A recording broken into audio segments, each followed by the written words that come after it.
My name is Yukako Uchinaga. Thank you for the introduction. Today I will be talking about diversity management as a corporate strategy in a presentation of about 30 minutes. I have often given lectures on this topic, and I want to outline the key points briefly. As Professor Okoshi mentioned, my background is in science, mainly in physics. I remember being at the forefront as a physics student who did not understand very well. After graduation, I entered a company and experienced firsthand how difficult it was for women to thrive in STEM fields.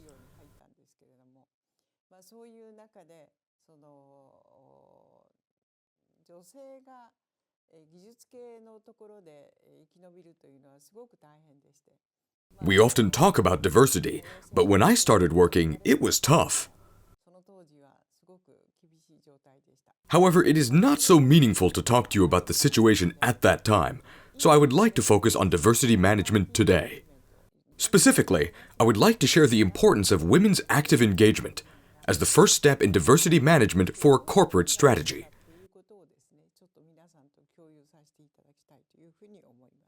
Here, you can see the Gender Gap Index. I believe many of you have known this. The Gender Gap Index indicates disparities between men and women in business, politics, health, and education, estimated from official data.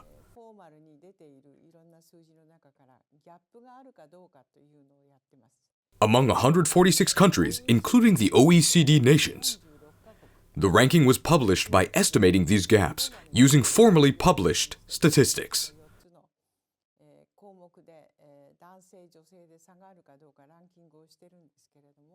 In 2023, Japan was ranked 125th out of 146 countries. This puts Japan on par with countries like some Arab nations, where women's participation in society is still quite limited. We have to understand it.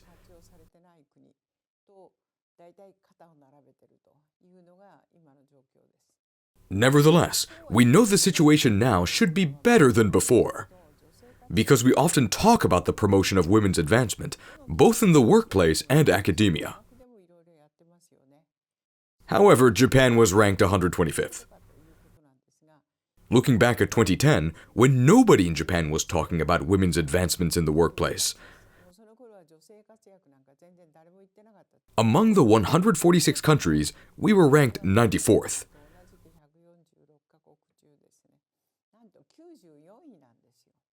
While 94th is not high, it was considerably better than 125th. The reason for the better ranking was not due to the better absolute score, but due to a better relative value on the Gender Gap Index. Over the past decade or so, the absolute value did not improve very much, and the relative value declined. What has happened between then and now around the world? The answer is that many countries have focused on diversity and promoted it intensively.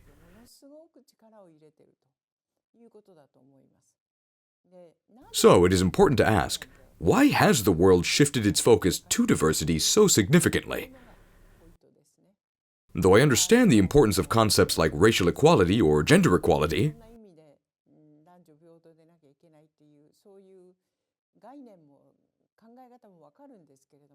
it is difficult to spread diversity through ideology alone.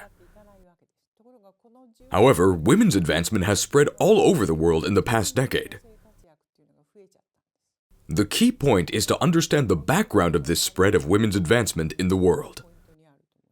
I'm sorry for briefly changing topics, but more than 10 years ago, Thomas Friedman wrote a book titled "The World is Flat." In this book, he argues, with the technological development, especially IT and networking, although physical distances between places do not change,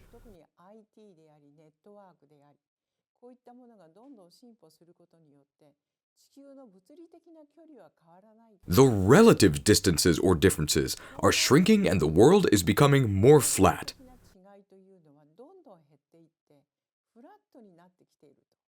I think you agree with it. Today, what happens on the opposite side of the world instantly impacts your life or business. This is happening all over the world. As you carry out your business, many previous barriers, such as time, distance, and networking, have diminished.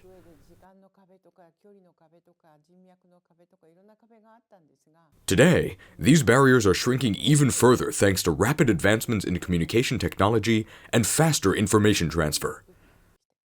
As a result, the situation changed.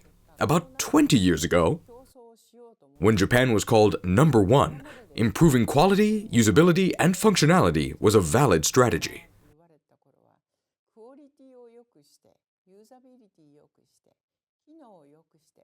However, as Thomas Friedman points out, those strategies are no longer useful for winning the competition.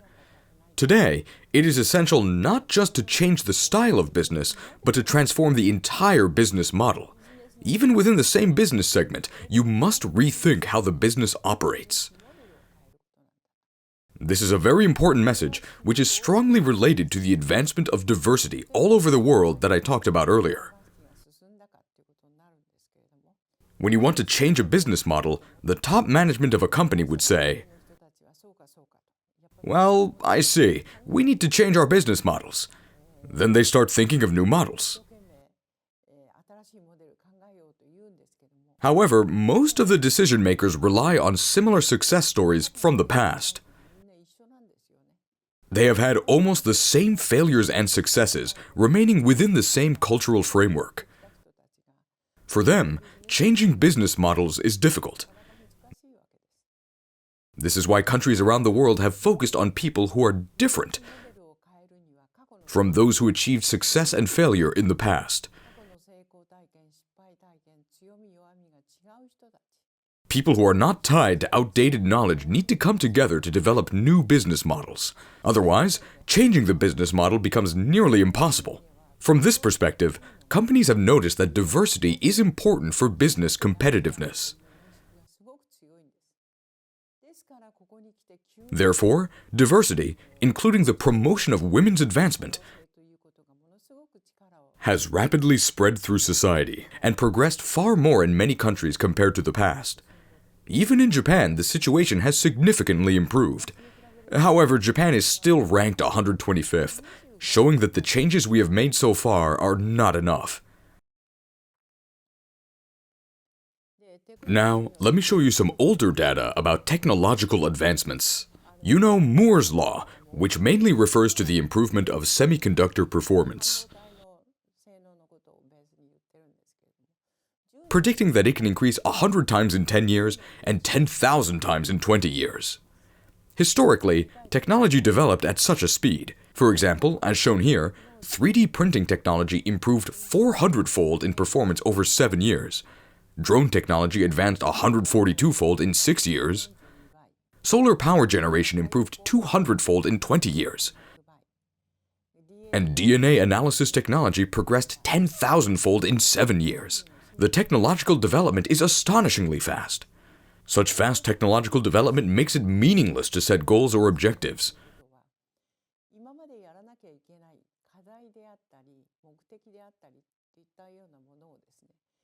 For 5 or 10 years from now, as we did in the past, we need to think with a completely different scope when we look toward the future. However, decision makers still tend to rely on similar past experiences of failure and success, especially in Japan.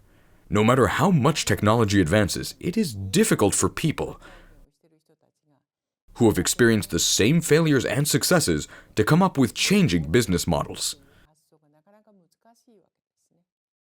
Therefore, we can understand the importance of diversity in backgrounds,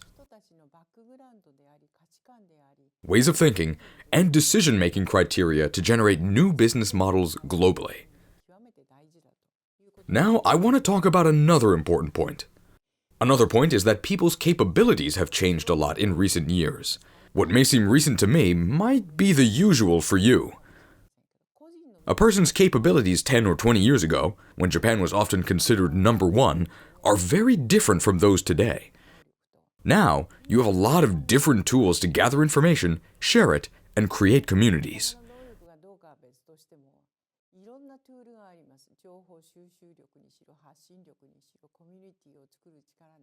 You can share information, disseminate information, and form a community with people around the world.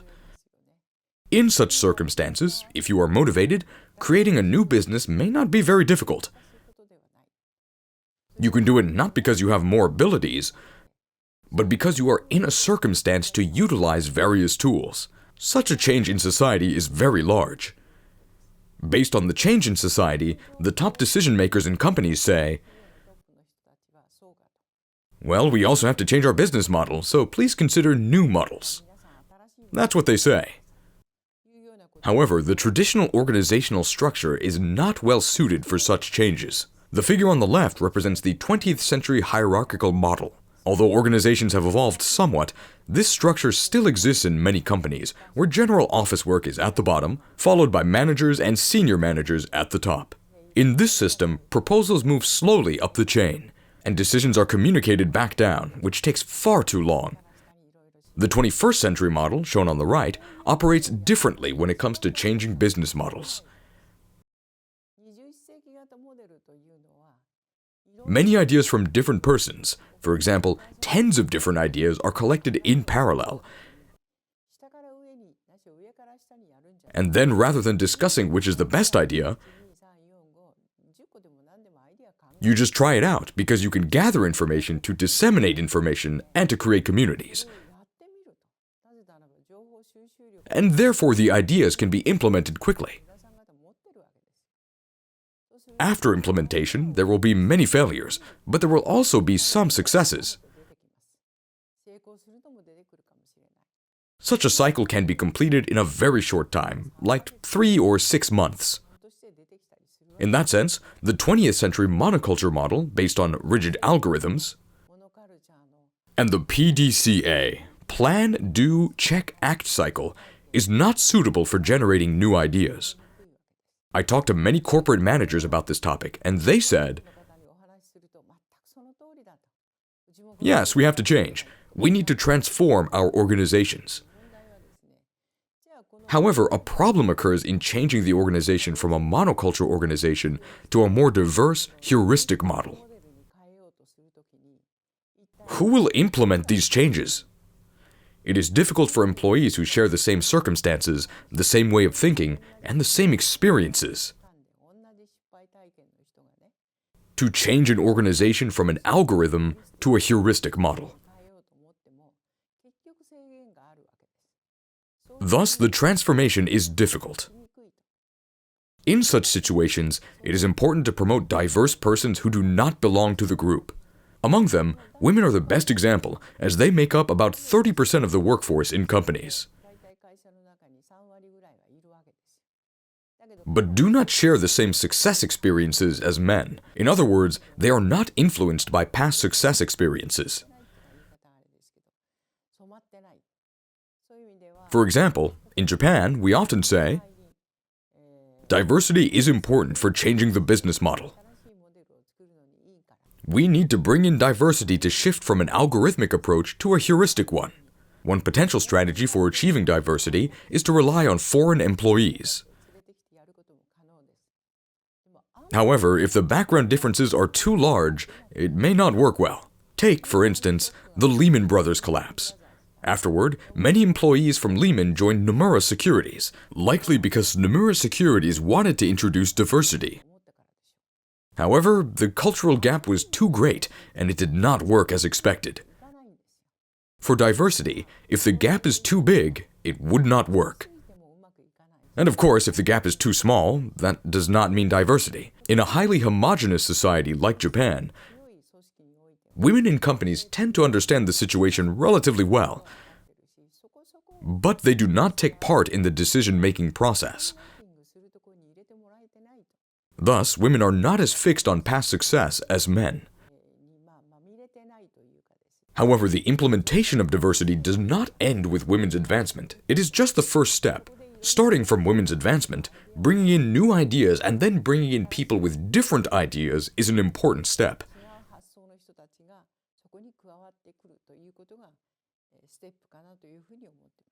As I have told you, the utilization of female talent is the first step towards diversity.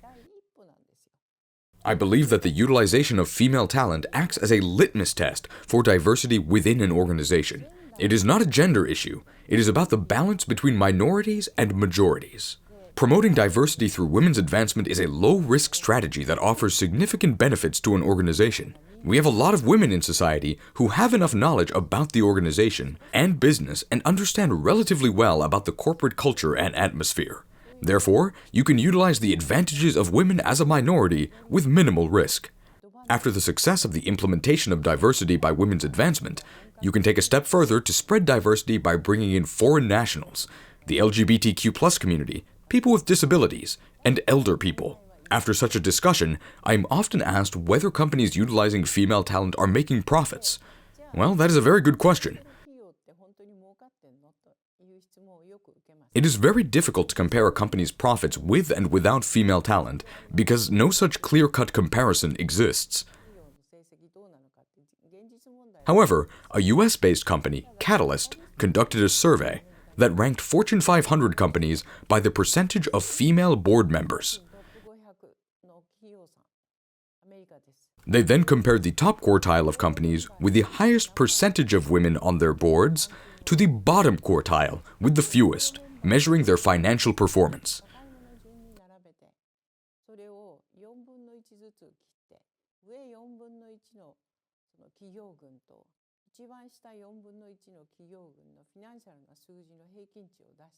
The left graph shows return on equity, ROE, and the right graph represents return on sales, ROS. As you can see, green bars represent the top quartile companies, while the blue bars are the bottom quartile companies.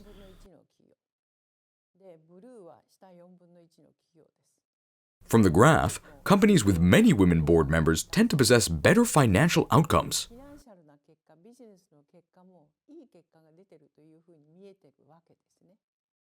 By presenting such data to corporate members,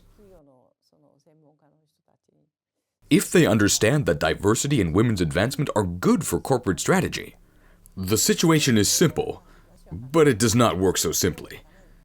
What they say is that such companies can employ women because of their financial success. For people who think this way, I do not try to convince them, because no matter how hard I explain, they would not understand it. This is a summary of what I have presented so far. Moore's Law. Many of you must know. The IT improves 100 times, and the network improves 1,000 times every 10 years. Such a situation will continue for a time. For example, today's smartphones have computing power equivalent to the supercomputers we used to rent for hundreds of millions of yen 20 years ago when I worked at IBM.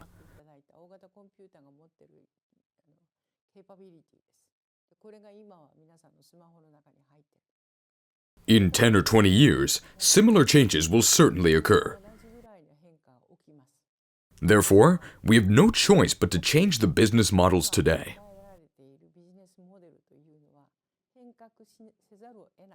The speed of business is so fast that you will never catch up to the top from the second place. To catch up with the rapid change, you have to change the business model.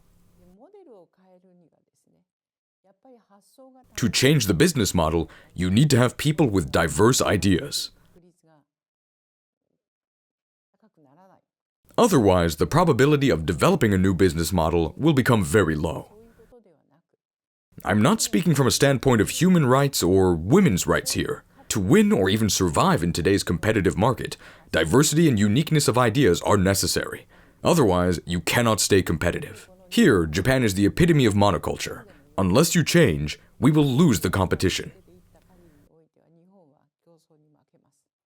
As I said earlier, even though former Prime Minister Abe promoted a lot of women's advancement by setting an objective of improving female board members up to 20% or 30%, we dropped from 94th to 125th in the global gender equality rankings. The speed of promoting diversity in Japan needs to be 3 times faster than now to catch up with the world.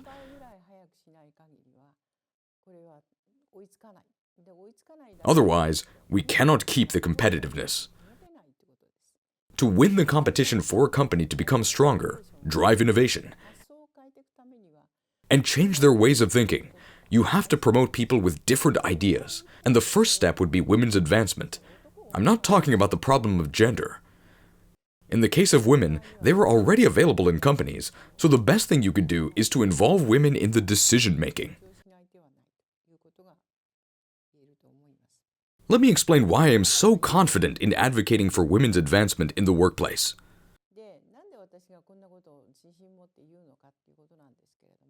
I started my career at IBM, and when I joined, the company was concerned about violating competition law due to its dominance in the market. With 50 to 55% of the market share, they were concerned with the division of the company due to the competition law. IBM was a very strong company. The situation above was in 1971. However, the company fell into deficit in 1993, and the bankruptcy was a real threat. Then, Louis V. Gerstner came to IBM and made drastic changes. At that time, IBM had 400,000 employees, but within 2 years, he reduced that number to 160,000. Every morning, everybody was afraid to go to work because they may be sacked. And the business model was changed from hardware to software and consultation. A lot of things changed. However, Gerstner was not satisfied. He wanted to change the long history and culture of IBM through diversity.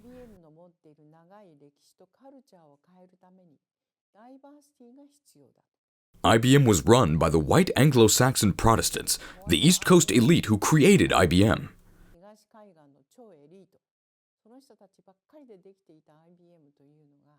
However, if the situation does not change, then the company will lose its competitiveness. Thus, diversity became essential. I did not know the situation when I met Gerstner in Japan. And I said, thanks to your strategy, IBM Japan proceeded to employ a lot of women.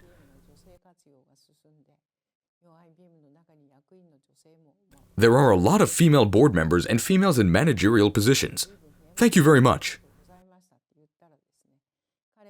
Then he answered, I did it not for women, but for changing the culture of the company. That is why I brought in diversity. The answer impressed me, especially here in Japan with its monoculture. From the time I entered a company, the environment was the same. The backgrounds of the people I work with are the same.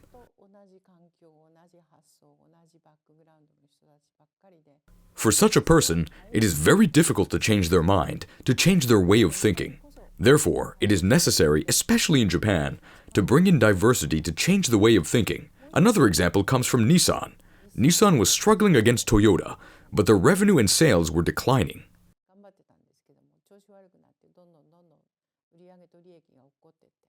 People were working very hard trying to make things better, but things did not work well. In the end, Nissan joined the Renault Group, and after that, the vice president of Nissan said to me,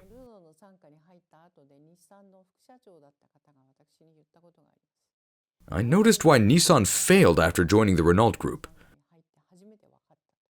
Before joining, we thoroughly discussed what technology is necessary and what kind of customer strategy we should have. We had this discussion inside the company, but whatever we did, things did not work well. However, after Nissan joined the Renault Group and discussed these matters with them, I experienced a variety of opinions that came from unexpected positions in Renault, while from Nissan, opinions are provided only within the framework of Nissan's success experience. Nissan was excluding what was not inside that framework of Nissan's success unconsciously.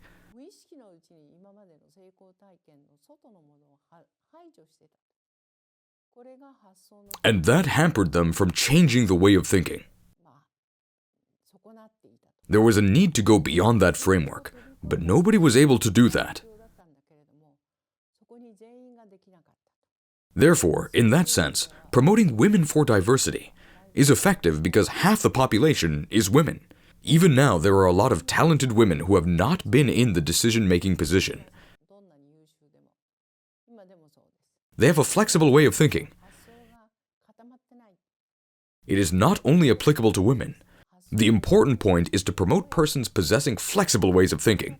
Getting ideas from people with flexible ways of thinking is the value and benefit of the implementation of diversity. Now I'll explain the diversity initiatives at IBM. There is a strategy that Gerstner used. The previous CEOs have already considered women's participation or minority programs.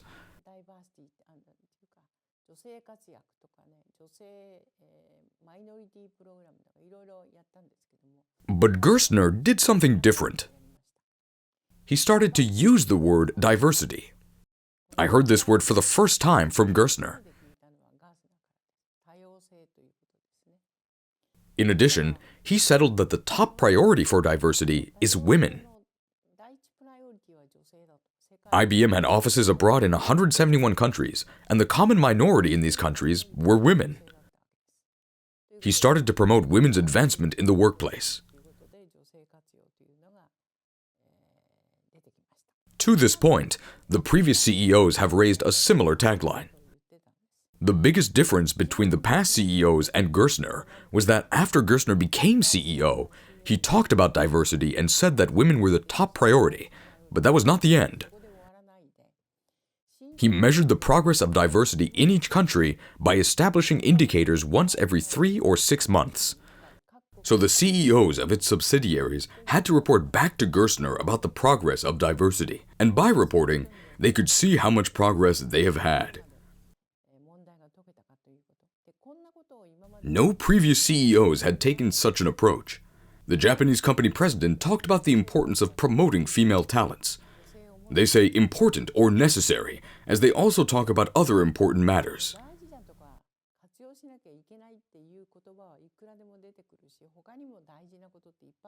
Then, the priority is not clear and not very high in their mind. In contrast, Gerstner placed promoting female talent as the most important objective, second only to sales and revenue. He invited all the CEOs to report their progress to him. When the president of Japan IBM met with Gerstner, he mentioned,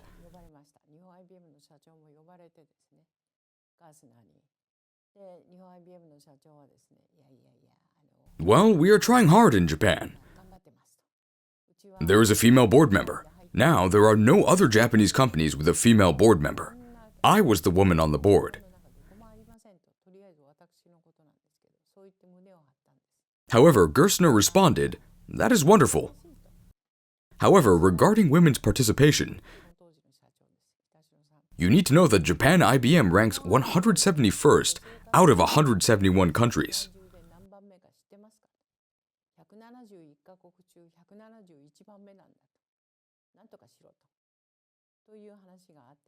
Well, that is what the president of Japan IBM has been told. IBM Japan was better than other companies in Japan, but we were at the bottom of all the global IBM companies around the world. Subsequently, I was assigned as the project leader, which was challenging as I also served as the Asia-Pacific leader for software development, managing 600 to 700 subordinates and traveling to the United States 2 or 3 times a month. I asked, can I concentrate on diversity and not on the other work? But the answer was no. You have to do both. I thought I was going to die, but I decided to tackle both topics. Roughly speaking, at that time in IBM Japan, 13% of employees were female.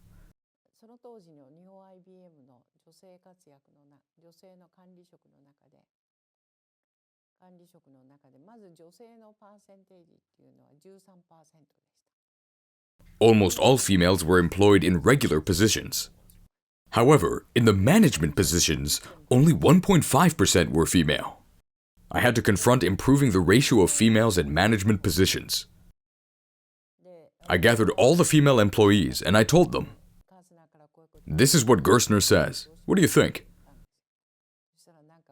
And they answered, "The company does not do anything negative to us. The company has already given the female employees a lot of opportunities, and they said they are not willing to engage in activities like women's liberation."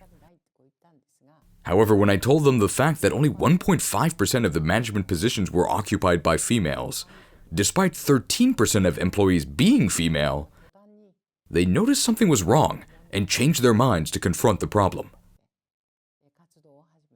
For 18 months, we investigated why the number of women in management was so low and identified three main reasons. First, the female employees did not have a lot of expectations about their future in the company. They did not anticipate or desire promotions. This was an issue stemming from the women themselves. Second, in 1998, work-life balance had been in a miserable situation.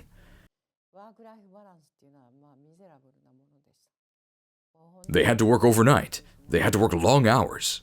Third, the old boys network hindered advancement. As for female employees who cannot expect their futures, we divided them into two groups. One group is composed of females who want to have better careers and a better life through promotion. They want to have an impact on society by getting higher positions.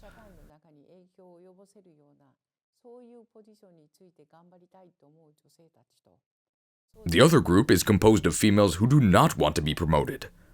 We do not encourage all female employees for their career improvements. For female employees who are willing to be promoted, we will support them as much as possible. However, if they are not willing to advance, we have nothing to offer. Some female employees do not want to be in the management position. When I encourage them, "You can be promoted," they answer, "No, I am not confident." Well, the best encouragement for such women is to say, "I understand, but we want a female in the management position. There is an excellent female member in your group. So is it okay to promote her to a position above you?" That approach often changed their minds, and they would say, "Well, I'm willing now." Including the above example, we encouraged the female employees to be promoted in various ways. Regarding work-life balance, we advocated in 1998 for liberalizing employee work conditions related to time and location. In many cases, employees have to work at a certain place for a predetermined period. If it is necessary for the job, we accept. However, we ask the company to stop asking employees to stay even if the person does not have to come to the office at a certain point in time. In addition, we ask the company to share the process and information with the employees. The process should be visualized. This requirement is related to promoting IT in the company. After the above three requests, in 1998 we spread the remote work system known as telework today in Japan to the whole company. We called it e-work. The board meetings were held through e-work, and efficiency went up. And so we have been advising other Japanese companies. Let's promote e-work. Let's promote telework. Why do you always have to go to the office? But most companies replied in almost the same way as below. First are the security concerns. Second is the difficulty in making assessments of employees. However, with COVID-19, you had to work at home, and everything changed in an instant. Therefore, the companies superficially say they can promote only local work, not remote work. In reality, they're simply unwilling to do so. In that sense, I'm really angry. Back in 1998, if remote work had been introduced to many companies as it is today, maybe women would have found it much easier to work, and we would have seen more women in the workplace. The last significant barrier was the Old Boys Network. The Old Boys Network is a term not coined by me, but recognized globally. It is the unspoken culture and atmosphere that has sustained the company.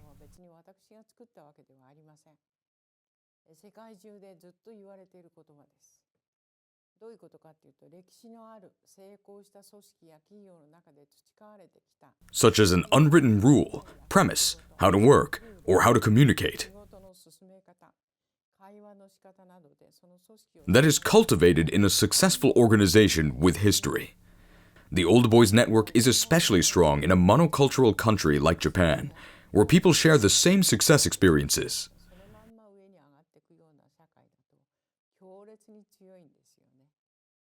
The Old Boys Network is called the Thomas Club in Germany. Thomas is a symbolic name, representing a big boss. The people who follow what Thomas says are promoted. Around the world, Such a culture is called the Old Boys Network or Old Boys Club. In Japan, the Old Boys Network is very strong. There are Old Boys networks all around the world, but they're especially strong here in Japan due to a monocultural society and a lifetime employment system.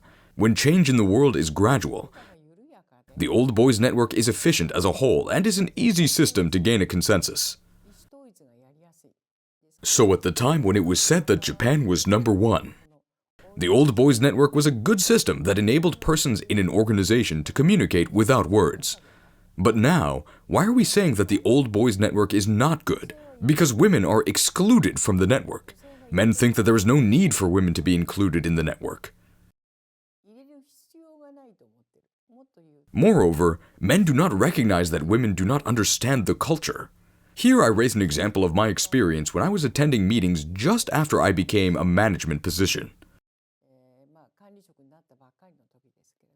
Since I had just been in a management position, I tried to prepare thoroughly beforehand and attended the meeting. And then, when the presenter finished his/her presentation, I always raised my hand and said, "I have a question. So, what do you think about this or that topic?" In all cases, 100%, the answer would be, "Let's go to the next." I felt, "What do you mean? I just raised a question." However, since I had just been in a management position, I could not say so. But in every meeting when I asked a question, the question was simply ignored. One day I wondered if this was happening because I am a woman.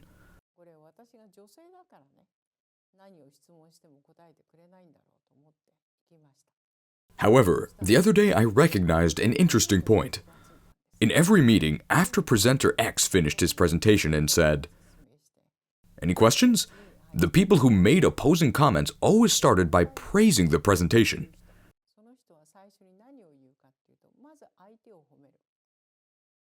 "Your presentation today was particularly excellent. You have very deep thoughts."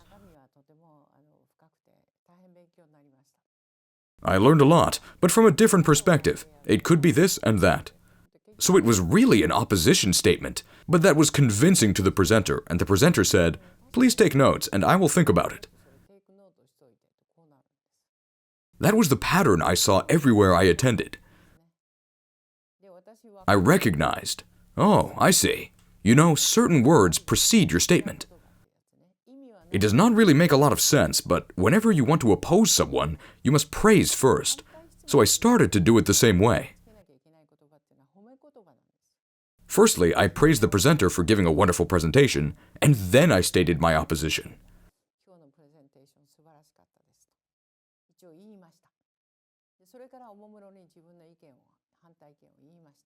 Then, surprisingly, the presenter said, "Well, what Uchinaga-san said was meaningful. Please take notes."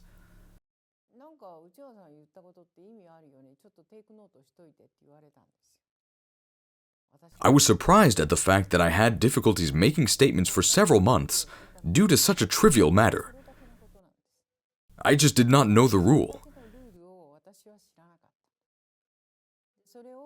If a man did the same thing, someone else would tell him, "You guys, when you want to oppose, you should start by praising." But when I speak up, I am a woman, so the old boys would say, "Women do not understand." Such kinds of situations happen again and again.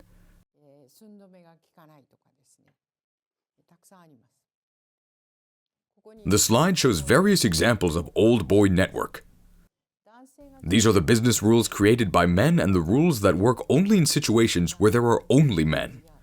Women do not know the rules, not due to the lack of their knowledge, but due to just a lack of information.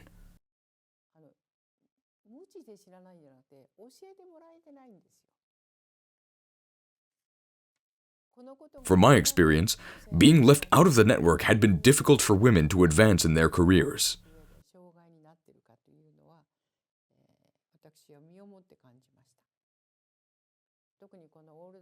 As for the Old Boys Network, in the system established by the majority of people in the workplace,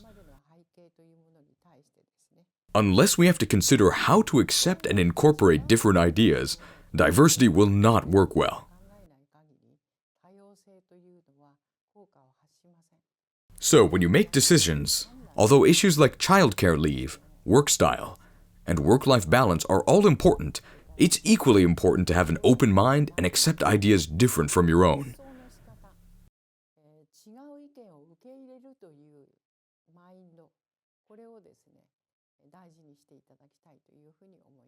Well, it is time I close my talk here, and thank you very much for listening.